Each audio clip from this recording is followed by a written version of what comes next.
más o menos lo que nos plantea Hobsbawm en su capítulo, en su primer capítulo, que mandaremos la semana que viene, era que de Saint-Simon Marx sobre todo recoge tres ideas, ¿no? Tres ideas que las recoge de manera crítica, es decir, las critica, pero de ahí las desarrolla, ¿no? Y le da un cuerpo teórico más complejo y más rico.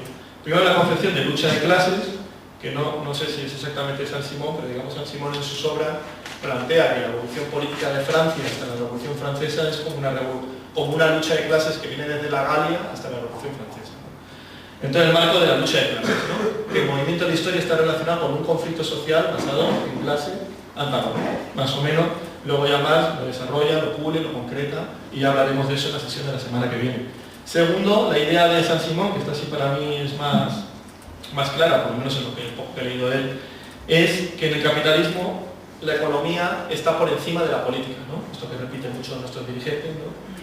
Y Anguita, que es muy sanchimoniano, también lo repite siempre, ¿no? La economía por encima de la política, que se resume en su palabra, en su frase de la explotación del hombre por el hombre, ¿no? Y eso es lo que condiciona a la política, esa idea que marca mucho también a lo que es la obra económica, el pensamiento económico de Marx y de Engels, ¿no? Que en el marco capitalista la economía, o mejor dicho, las relaciones de producción, o lo que es la producción es lo central. Y tercero, la idea de la abolición del Estado. Es decir, cualquier práctica revolucionaria para Saint-Simon o de cambio social va aparejado a la idea de la abolición del Estado. Es decir, lo que él llamaba, esa beta romántica, ¿no? El gobierno de los hombres. Que luego recogería un poco también el blanquismo, blanqui, con el gobierno de los justos. Y de ahí viene la palabra la Liga de los Justos, que homenajea o recoge los exiliados intelectuales y obreros exiliados alemanes en Francia, llamándose la Liga de los Comunistas, ¿no? Donde estaban y se afiliaron Engels y Marx. También en Saint-Simon recoge Marx, la modifica y la enriquece la frase, que me la he anotado aquí porque siempre se me olvida, famosa de cada uno según sus capacidades, cada uno según su trabajo, ¿no? No es que sea de Saint-Simon literalmente, pero digamos de su obra, de lo que planteaba Saint-Simon, Marx recoge esa idea y la desarrolla. Con respecto a Fourier, que es un personaje para mí más complejo, más conflictivo, era de los pocos, ¿no? Paco, que tenía una idea clara contra el progreso, ¿no? Parecía que era un hombre que rompía con la tradición de la ilustración, estaba muy marcado por un individualismo también muy propio de algunas corrientes del socialismo utópico, ¿no?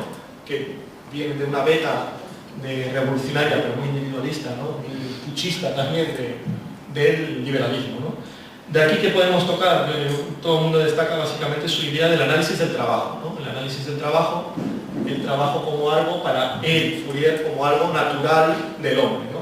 Un análisis como algo natural, instintivo, el hombre de manera instintiva y natural trabaja, y el trabajo por tanto es como un juego, ¿no? Es algo, todo el hombre trabaja. Lo que ha hecho el capitalismo es, a través de una organización del trabajo, es destruir ese instinto y modificarlo para un interés de una minoría y demás, ¿no? Marx critica muchísimo este análisis abstracto y especulativo del trabajo de Fourier, pero como sabemos para Marx en la categoría de trabajo es un elemento central y lo que le hace es concretarla en las relaciones de producción capitalista, en donde para él el trabajo alienado, asalariado del capitalismo se antepone una idea de un trabajo liberado, controlado, ¿no?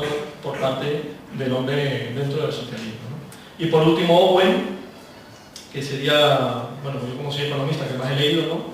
Owen, que fue el único que conoció Marx, lo presentó Engels, como sabemos Engels estuvo en Inglaterra, tuvo fábrica en Manchester, si no me equivoco, conoció a Owen, que era otro capitalista también, y se lo presentó a Marx, y Marx de hecho fue el único de los tres que le consideraba como un comunista, ¿no? De aquí que tomó el análisis económico, es decir, la preocupación de Owen y en general todo el pensamiento socialista británico de analizar el capitalismo, ¿no? La realidad económica capitalista, ¿no?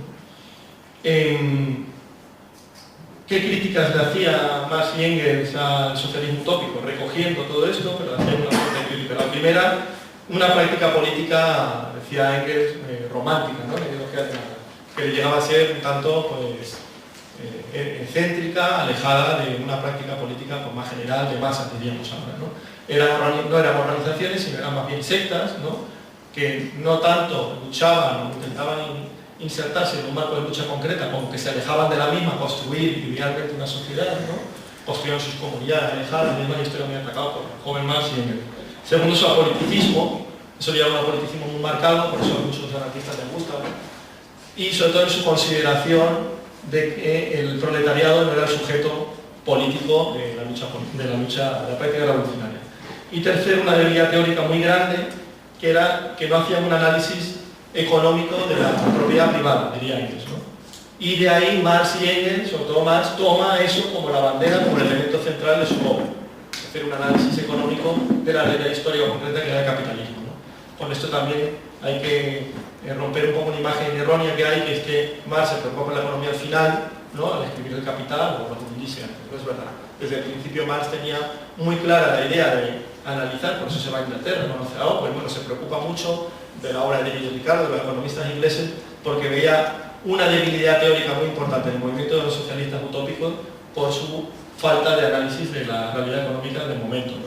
Esto también es a mí me llamaron una vez, bueno, lo vi en un debate en Comité Federal, que no voy a decir el nombre, se levantó un camarada y decía, aquí parecemos socialistas utópicos, ¿no? Porque durante mucho tiempo, ya yo creo que he corregido, el partido hacía análisis de todo tipo, menos análisis de la realidad económica y de clases, ¿no? Que venían de la misma. Entonces, bueno, un poco esto es una tendencia, un error que todavía se da dentro de nuestra organización. La segunda pata, ya más sencillo, era el socialismo inglés, o no, pues David Ricardo que recoge pues esta teoría del valor, ¿no? La explotación del trabajo. La explotación del trabajo, el capitalismo explota el trabajo y de ahí viene el valor, ¿no? De hecho, algunos suelen indicar a Marx como el último de los socialistas ricardianos, ¿no? Y tal, que me parece un poco exagerado, pero bueno, la influencia, lo que quiero es que os quedéis con esta idea, ¿no? Ese pensamiento político francés de un país que había dado la Revolución Francesa y las primeras revoluciones de base popular que se habían dado en 1830 y 40. Y según esa revolución industrial y un capitalismo desarrollado industrial ya en el norte de Inglaterra, marcan mucho lo que era el análisis de los jóvenes marxistas. Y por último, la contribución alemana tiene que ver con lo que era Alemania. Alemania en aquel momento era políticamente un país atrasado. Era un país muy distinto a la centralidad europea del momento, que era Inglaterra y Francia, y eso marca mucho a que Engels y Marx llegasen tarde al comunismo, ¿no? A su definición como comunistas que se puede dar pues, en la década de los 40 del siglo XIX. ¿Por qué era un país, digo, esto era un país atrasado, un poco desarrollado en comparación con Francia? Alemania todavía en aquel momento no era un país unificado, ¿no? Era un país en cuya burguesía no era una clase propietaria, es decir, no capitalista industrial, empresarial, sino se había conformado sobre todo a través de su inserción en la burocracia del Estado, ¿no? Y otra, un dominio en la práctica económico y político de lo que era el latifundismo, los Junkers, ¿no? Prusianos, es decir, el latifundismo agrícola prusiano, que era este pasaje muy bonito de Marx del viejo señor feudal alemán que había pasado a ser un propietario capitalista agrario, ¿no? Y esto marca además un país, una nación sin país, disgregada, en un proceso de unificación, donde genera, para permitir ese ideal burgués de unificación, ¿no? Genera una ideología, un pensamiento muy influido, muy reaccionario, muy organicista, muy romántico, ¿no? Un romanticismo que señalaba mucho la idea de una nación alemana, ¿no? De valores naturales, inmutables, históricamente, ¿no? Que bueno, de ahí entronca parte también lo que es el fascismo posterior, de lo alemán. Y el instrumento de unificación de Alemania es el Estado y una función ideológica de la religión. Por eso la filosofía alemana, de la que debe y militan, empieza a militar Marx y Engels, es la izquierda hegeliana, Hegel, ¿no? Que era de los pocos autores, yo creo, ¿no? que habían bebido la ilustración en Alemania, esta formación de un Estado en torno a clases tan reaccionarias, agrícolas, en torno a una concepción ideológica también tan conservadora, les lleva a ser un cuerpo teórico dominante en Alemania anti-ilustrado, ¿no? Contrarrevolucionario, podríamos decir, contra revoluciones burguesas como las francesas, ¿no?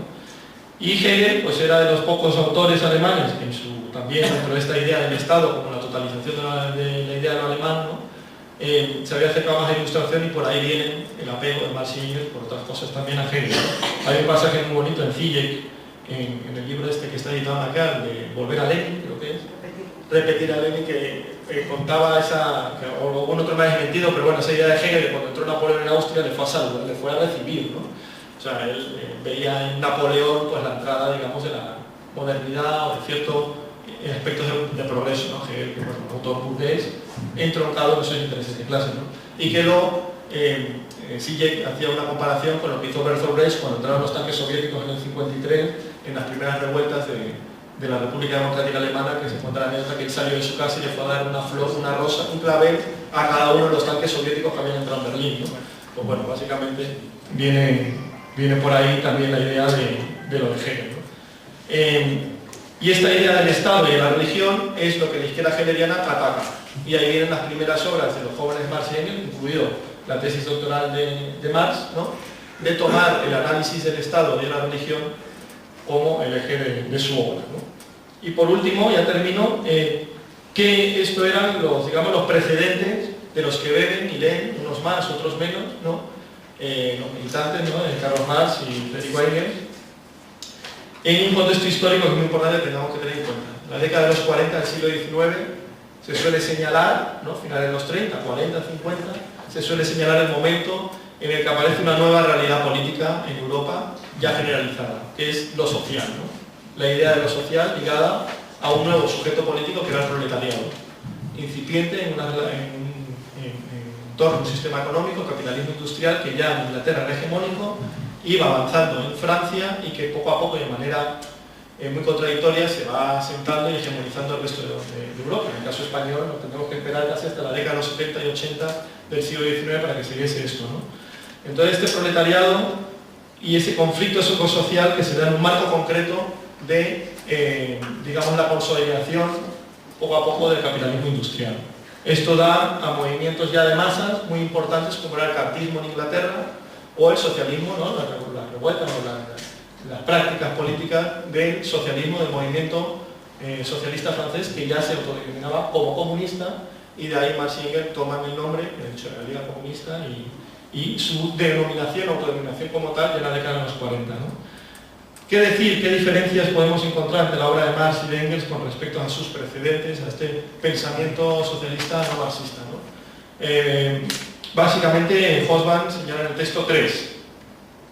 La primera, Marx y Engels sustituyen una crítica parcial que hacía el socialismo utópico del capitalismo por una crítica ya más amplia, pero sobre todo basada en la relación fundamental que para ellos tenía que ser tratada, que era la realidad económica capitalista de aquel momento y las relaciones sociales de producción que se derivaban de ella, ¿no?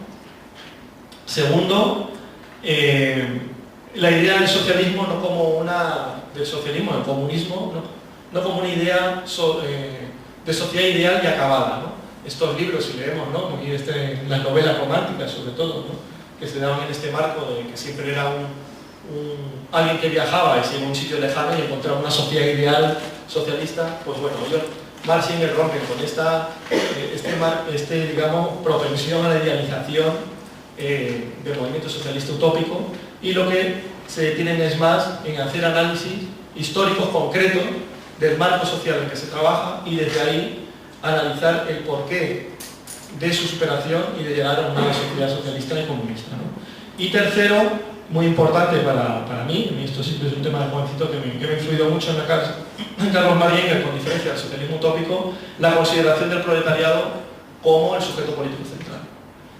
Y digamos que en este marco llegamos a esta década, a finales de los años 30 y sobre todo de los 40 del siglo XIX, en el que se puede dar por concluido, digamos, que todo aquello que podía dar de sí el socialismo utópico a los jóvenes Marx y Engels ya lo habían tomado. Es decir, todo aquello que podían haber sacado o que se podía